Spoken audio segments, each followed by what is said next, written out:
अगर फिर से कोई गलत कदम उठाया तो ईरान के प्रस्ताव के बीच डोनाल्ड ट्रंप की नई धमकी। और इस धमकी में उन्होंने साफ साफ किया, अगर शर्तें नहीं मानी ईरान ने तो हम फिर से युद्ध शुरू कर सकते हैं। और अब सीधा युद्ध इस पार होगा कि उस पार। और अब ये हम नहीं सोचेंगे कि शांति वार्ता करनी भी है कि नहीं। बहुत कुछ चल रहा है समय जियो पॉलिटिक्स में, आइए जानते हैं क्या है पूरा मामला।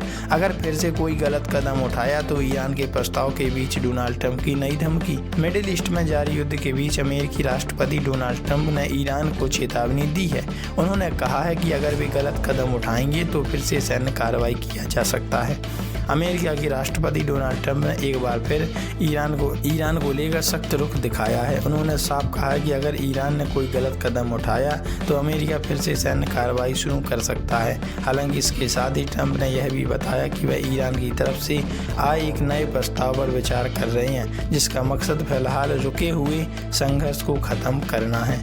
ईरान की तस्नीम और फोर्स न्यूज एजेंसियों की रिपोर्ट में दावा किया गया कि तेहरान ने पाकिस्तान के जरिए 14 बिंदुओं वाला एक प्रस्ताव अमेरिका तक पहुंचाया। इस प्रस्ताव में सभी मोर्चों पर लड़ाई खत्म करने की बात कही गई। साथ ही हार्मुज़ जलडमरू मध्य, जो दुनिया के लिए बहुत कम तेल मार्ग हैं, वहां के लिए एक नया सिस्टम बनाने का सुझाव भी दिया। ईरान के खिलाफ सैन्य कार्रवाइयों पर क्या बोले। फ्लोरिडा से मियामी रवाना होने से पहले ट्रंप से जब इस प्रस्ताव के बारे में पूछा गया तो उन्होंने कहा कि उन्हें इस डील के बारे में जानकारी दी गई और जल्दी उसके पूरे डिटेल सामने आएंगे। लेकिन बाद में सोशल मीडिया पर उन्होंने यह भी कहा कि उन्हें नहीं लगता कि यह प्रस्ताव स्वीकार किए जाएंगे। उन्होंने यह भी जोड़ा कि ईरान को अब तक अपने कामों की उतनी कीमत नहीं चुकानी पड़ी जितनी उसे चुकानी चाहिए थी। जब ट्रंप से पूछा गया कि क्या दोबारा सैन्य कार्रवाई हो सकती है तो उन्होंने सीधा देने से बचते हुए कहा कि इसकी संभावना बनी हुई है।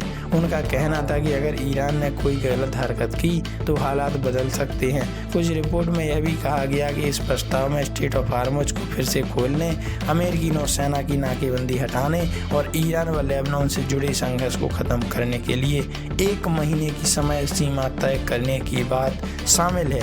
इसके बाद ही ईरान के परमाणु कार्यक्रम पर आगे बातचीत बताई गई है। हालात दोबारा बिगड़ सकते हैं। ईरान ने भी साफ कर दिया है कि हालात दोबारा बिगड़ सकते हैं। ईरान सेना के एक वरिष्ठ अधिकारी मोहम्मद जाफर असदी ने कहा कि अमेरिका पर भरोसा करना मुश्किल है और दोनों देशों के बीच फिर से टकराव हो सकता है। वहीं ईरान के उप विदेश मंत्री काजम गरीबादी ने कहा कि अब फैसला अमेरिका को करना है, यह बातचीत का रास्ता अपनाता है या फिर टकराव जारी रखता है। उन्होंने यह भी कहा कि ईरान दोनों ही स्थितियों के लिए तैयार है। तो इस पर आपकी क्या राय है? क्या अमेरिका अब बात मानेगा या सीज फायर करेगा या फिर अपनी मनमानी चलाएगा? कमेंट में जरूर बताएं।